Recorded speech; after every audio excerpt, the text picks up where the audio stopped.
আসসালামু আলাইকুম এভরিওয়ান। আপনারা কেমন আছেন? আশা করি ভালো আছেন। আলহামদুলিল্লাহ আমিও ভালো আছি।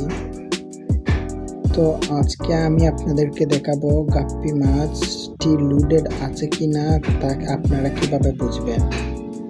এই যে দেখতেছেন স্ক্রিনের মধ্যে একটি গাপ্পি মাছ, এটা একটি ফিমেল গাপ্পি মাছ। তো গাপ্পি মাছ লুডেড হলে স্বাভাবিক থেকে পেটটা অনেকটা ফুলে যায় আর পেটের নিচ দিকে কিছুটা কালো হয়ে থাকে। এই যে স্কিনের মধ্যে দেখতেছেন গাপ্পিটা, এটা লুডের। তো এইটার পেটটা দেখুন ফুলে আছে আর পেটের নিচটা কালো হয়ে আছে। এভাবেই আপনারা গাপ্পি মাছ লুডেড আছে কিনা তা আপনারা বুঝতে পারবেন। আমরা যারা যারা অ্যাকোয়ারিয়ামে মাছ পুষে থাকি তাদের একটি কমন সমস্যা যে আমরা গাপ্পি মাছ বা অন্যান্য মাছ তার লুডেড আছে কিনা বুঝতে পারি না। ইনশাল্লাহ আমার এই ভিডিও দেখে আপনারা মাছ লুডেড চিন্তা